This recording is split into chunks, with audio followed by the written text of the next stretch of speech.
Hello बच्चों, कैसे हो आप लोग। आशा करता हूँ आप सब अच्छे होंगे और मन लगा के पढ़ाई कर रहे होंगे। हमारा मेधावी एग्ज़ाम आने वाला है। ठीक है, तो ये आपके 2025 वाला जो मेधावी एग्ज़ाम हुआ था उसके अगले 20 क्वेश्चन हैं। इससे पहले हमने 20 क्वेश्चन कर लिए थे। जैसे कि आपको पता है, मेधावी एग्ज़ाम में कुल 60 क्वेश्चन आते हैं। कितने क्वेश्चन आते हैं? 60 आते हैं। तो हम अगले 20 क्वेश्चन करेंगे अब। जैसे कि पहले क्वेश्चन में दे रखा है, नीचे दी गई संख्या में यदि रेखांकित अंक को 8 से बदल दिया जाए तो कौन सी संख्या सबसे अधिक बढ़ेगी, यानी कौन सा नंबर बढ़ेगा अगर एक एक इन जो जिस पर अंडरलाइन लगा रखा है उस नंबर को 8 से बदल दें। तो देखो, जैसे मान लो 4 को 8 से बदल दें, इस वाले 1 को 8 से बदल दें, इस 7 को 8 से बदल दें और इस 1 को 8 से बदल दें। तो हमने देखा कि यहाँ पे आंसर आएगा हमारा 78,154। यहाँ पे है 23,000, यहाँ पे 97,000 और यहाँ पे है 81,000। ठीक है, तो आपको दिख रहा है कि कौन सी संख्या सबसे अधिक बढ़ेगी। देखो, ये कुछ 18,000 था, अब यहाँ पे 88,000 हो जाएगा, तो ये कुछ ज़्यादा बढ़ेगी, है ना। सीधा 18,000 से सीधा 88,000 हो जाएगी। तो इसका आंसर हमारा हो जाएगा डी, है ना। ये वाले नंबर कहाँ पे है हमारा? ये वाला नंबर हमारा ऑप्शन नंबर डी पे है। अगला क्वेश्चन देखते हैं। आपको बोल रखा है इन नंबरों को जोड़ के दिखाओ। ठीक है, आपको क्या दे रखा है यहाँ पे? 11,000, तो आपने लिख दिया 11,000। ठीक है, हज़ार में 3 जीरो आती है, आगे लिखा हुआ है 11 सैकड़े यानी 1100, तो 11 लिख दिया और 100 में 2 जीरो होती है। आगे है 11 दाही। ठीक है, 11 दाही, दाही मतलब 10, 10 में 1 जीरो होती है और लास्ट में है 11। आपको इन नंबरों को जोड़ना है, तो इन नंबरों को हम जोड़ेंगे तो 0 0 0 और 1 1 हो जाएगा। और फिर यहाँ पे हम देखेंगे तो 0 0 और 1 ये 2 हो जाएगा, और यहाँ पे 1 और 1 2 हो जाएगा, और फिर 1 और 1 2 हो जाएगा, और लास्ट में क्या होगा आपका 1। तो हमारा आंसर आ गया 1 2 2 1। तो ये किस में? हमारा ऑप्शन नंबर सी में है। ठीक है, आगे चलते हैं। आगे दे रखा है कि यहाँ बार ग्राफ 5 बच्चों की बचत को दर्शाता है। शालिनी को कितने रुपए और बचाने की ज़रूरत है ताकि उसके पास ज्योति से दुगनी राशि हो जाए। एक यहाँ पे बार ग्राफ दे रखा है, पहले आपको बार ग्राफ दिखा देते हैं। ये रहा बार ग्राफ। इस बार ग्राफ में सब बच्चों की बचत दिखा रखी है। जैसे कि यहाँ दिखाएं आपको, ये किरण कितने बचाती है, तो इस बार ग्राफ के अकॉर्डिंग हम देखें, नीचे इस लाइन को मिलाएं तो दिख रहा है आपको किरण 150 रुपये बचाती है। ऐसे क्वेश्चन हमारा था, शालिनी को कितने रुपए और बचाने होंगे ताकि उसके पास ज्योति से डबल पैसे हो जाएं। ठीक है, तो शालिनी को हम यहाँ देखेंगे, शालिनी ये है, शालिनी कितने रुपए बचाती है, यहाँ पे दिखा रखा है 150, है ना। ऐसे शालिनी लिए तो शालिनी बचाती है 150 रुपये। आपको बोल रहा है उसको ज्योति से डबल पैसे करने हैं, और ज्योति कितने बचाती है? ज्योति बचाती है 100 रुपये। ठीक है, आप कह रहे हैं शालिनी को कितने रुपए और बचाने हैं और ज्योति से डबल हो जाए, यानी ज्योति 100 है और ज्योति का डबल, 100 का डबल कितना होगा? 200। तो इसको कितने रुपए और चाहिए होंगे? 50 रुपये चाहिए होंगे इसको, और इससे क्या होगा? इसके पास ज्योति से डबल पैसे हो जाएंगे। ऑप्शन नंबर ए हमारा आंसर इसका हो जाएगा। आगे चलते हैं। हमने क्वेश्चन नंबर 24, क्वेश्चन में दे रखा है 4 और 6 के पहले और दूसरे साझा गुणज का योग क्या होगा। अब आपको साझा गुणज मतलब एक ऐसा नंबर जो 4 और 6 दोनों के टेबल में आता है। जैसे कि हम इसमें अगर 4 का टेबल लिखें हम, तो 4 का टेबल हमारा होगा 4 8 12 16 20 24 ऐसे 28 ऐसे चलेंगे हम। ऐसे हम अगर हम 6 का टेबल लेकें 6 12 18 और 24, तो इसमें देखो आपको दिखाई दे रहा होगा कि एक ऐसा नंबर जो दोनों के टेबल में आता हो, तो सबसे पहला नंबर आएगा 12। इसको साझा गुणज बोलेंगे ना, कॉमन फैक्टर हो गया दोनों का। इसके बाद दोनों में कॉमन क्या आता है? इसके बाद 16 इसमें नहीं आता, 20 इसमें नहीं आता, फिर 24 आता है और 24 यहाँ आता है। तो ये इसके पहला और ये दूसरा हो जाएगा। अब इन दोनों को जोड़ने के लिए बोल रहा है। अब मतलब आपको 12 और 24 को जोड़ना है। 12 24 को जोड़ कितना बन जाएगा आपका? 36 बन जाएगा। ठीक है, 36 बन जाएगा, और 36 हमारा कहाँ है? ऑप्शन नंबर ए में आंसर है। ठीक है, आगे चलते हैं। आगे दे रखा है कि एक आयताकार खेत की लंबाई 80 मीटर है, चौड़ाई 40 मीटर है, और बोल रहा है इस खेत के 2/3 भाग पर प्याज की फसल तथा शेष भाग पर टमाटर की फसल लगाई गई है। तो टमाटर की फसल कितने भाग पर लगाई गई है, ये क्वेश्चन दे रखा है आपको। अब देखो, इस क्वेश्चन को करने के लिए आपको इनका कोई यूज़ ही नहीं है। ठीक है ना, सिंपल है। एक आपको खेत दे रखा है। ठीक है, आपको क्या बोल रहे हैं? खेत के 2/3 पर तो क्या है? आपके प्याज की खेती कर रखी है उसने। अब देखो 3 में से 2 हिस्से पे तो प्याज की खेती कर दी उसने, ठीक है। अब कितना बच गया, 3 में से आपका एक हिस्सा बच गया जिसमें उसने टमाटर उगाया होगा। तो इसका आंसर क्या हो जाएगा आपका, डी ठीक हो जाएगा, ठीक है। आगे चलते हैं, आगे दे रखा है आपको, इसमें बोल रहा है आपको उन संख्याओं का योग क्या होगा जो केवल 2 ही आकृतियों में है। एक ऐसा नंबर बताओ जो केवल 2 ही आकृतियों में, जैसे हम एक को देखें तो एक सिर्फ एक आकृति में है और किस में है, बॉक्स के अंदर है। ऐसे 4 को देखें, 4 सिर्फ एक ही आकृति में है। तो इसमें एक आंसर एक नंबर 6 होगा। जो 6 है वो 2 आकृतियों में है ना, सर्कल में है और ये स्क्वायर में है, तो एक 6 नंबर हो जाएगा। इसके बाद जो 2 है हमारा, ये 2 भी 2 आकृतियों में है, एक स्क्वायर में है और एक ट्रायंगल में है, तो ये भी हो जाएगा। इसके बाद हमारा क्या होगा, 7, 7 नहीं होगा क्योंकि 7 3 आकृतियों में है। 7 सर्कल के अंदर भी है, स्क्वायर के अंदर भी है और ट्रायंगल के अंदर भी है। इसके बाद हमारा होगा 5, 5 2 आकृतियों में है, ये 5 दिख रहा है ना आपको, ट्रायंगल में और सर्कल में है। अब इन सबको जोड़ देंगे हम, सबको जोड़ के क्या बनेगा, 6 और 2 8, 8 और 5 13, हमारा आंसर हो जाएगा बी, 26 का आंसर हो जाएगा बी 13। क्वेश्चन नंबर 27, ये कह रहे हैं कि 2 आयत और एक वर्ग दी गई आकृति बनाते हैं। एम की लंबाई वर्ग ओ की लंबाई से दोगुनी है। अब देखो जो ऊपर वाला थोड़ा सा फिगर गलत बना रखा है, वर्ग आपका ऐसे बॉक्स की शेप में होना चाहिए।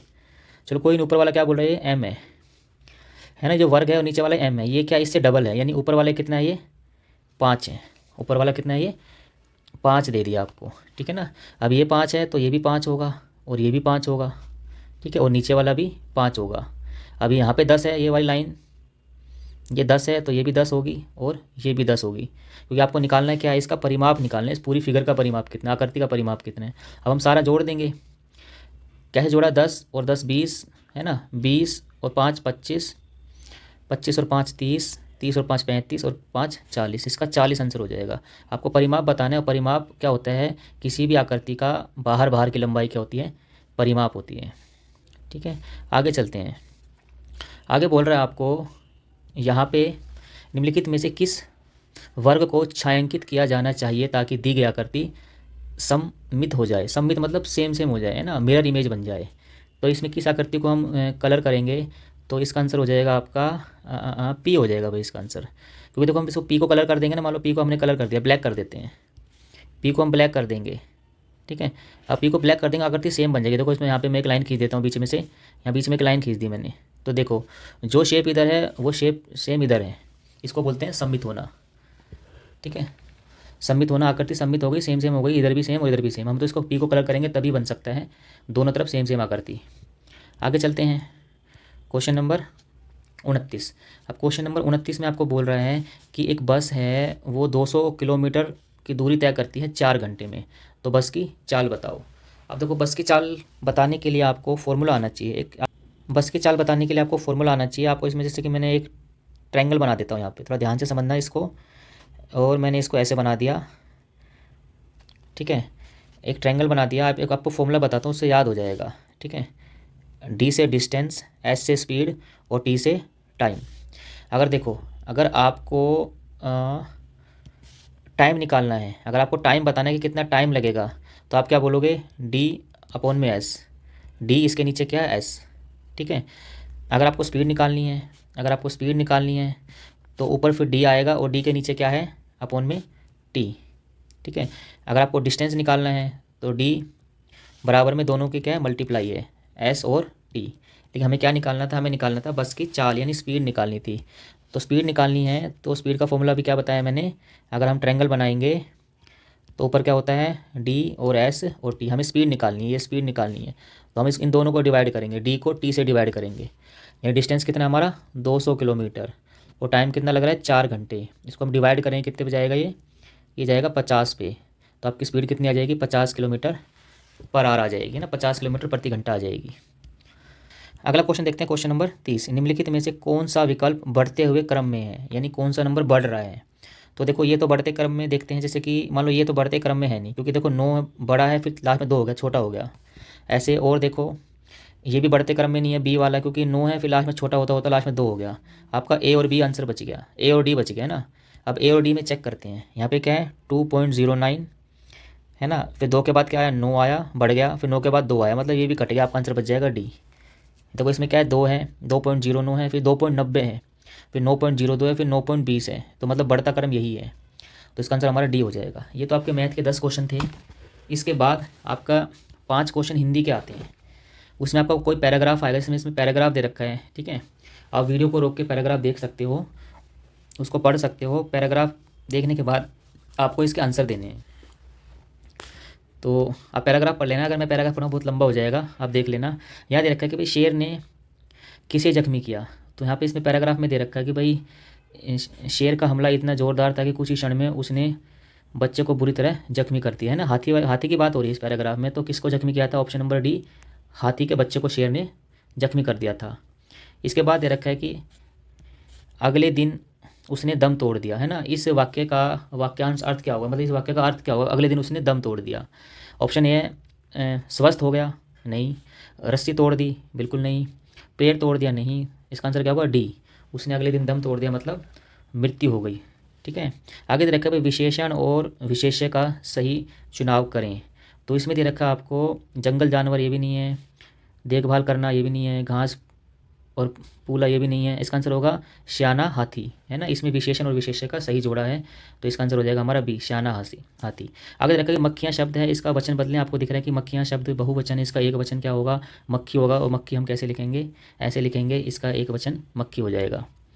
आगे देखते हैं, रेंजर के दफ्तर के सामने पहुंचकर हाथी सुरक्षित अनुभव क्यों कर रहे थे, ठीक है। ऑप्शन हमारे हैं रेंजर उनकी देखभाल करते थे, ठीक है। रेंजर उनकी रक्षा करते थे, बिल्कुल ये भी ठीक है ना। इसका आंसर क्या हो जाएगा? उपरोक्त दोनों सही हैं। तो हिंदी का आपके ऐसे 5 आने हैं। आपका कोई भी पैराग्राफ आ सकता है, आपको पैराग्राफ वहीं पढ़ना है और वहीं उसके आंसर समझ के लगाने हैं। ऐसे आपके आगे इंग्लिश का पैराग्राफ दे रखा है, इसमें भी आपको 5 क्वेश्चन पूछ रखे हैं, ठीक है। आपको सारे क्वेश्चन इसी के अंदर मिल जाएंगे, इस पैराग्राफ को देख के घबराना नहीं है आपको।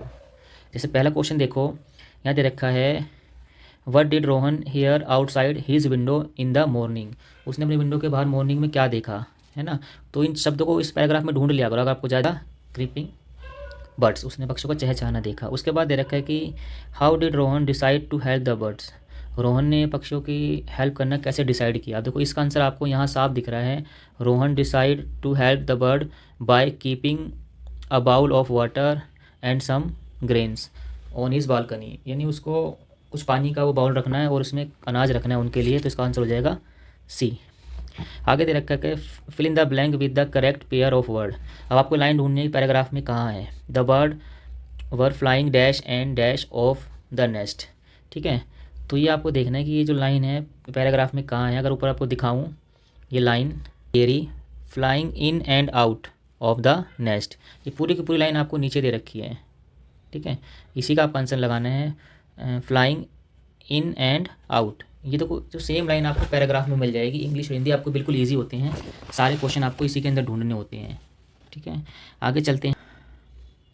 अगला क्वेश्चन हमारा 39 number, choose the correct synonym same meaning for the word amazement. Amazement जो वर्ड है उसका सेम मीनिंग अर्थ कौन सा है ना। इसका मतलब होता है ग्रेट सरप्राइज, है ना। इसका आंसर हमारा ए हो जाएगा। इसके बाद रखा है कि what kind of birds did Rohan observe near his balcony. Rohan ने अपने बालकोनी के पास कौन से बर्ड ऑब्जर्व किए। तो पैराग्राफ पढ़ोगे तो आपको उसमें दिख जाएगा, इसके अंदर स्पैरो की बात हो रही है, तो हमारा क्या हो जाएगा? ऑप्शन नंबर डी ठीक हो जाएगा। तो बच्चों ये तो थे आपके 20 क्वेश्चन, ये पार्ट 2 था। इसके बाद पार्ट 3 आएगा, ठीक है। उसमें आपके बुक वाले 20 क्वेश्चन आएंगे, उसमें EVS SST हिंदी इंग्लिश सारी चीज़ें आएंगी। जो आप बुक पढ़ते हो उसमें चैप्टर से क्वेश्चन आएंगे, ठीक है। तो मिलते हैं अगली वीडियो में, तब तक के लिए बाय।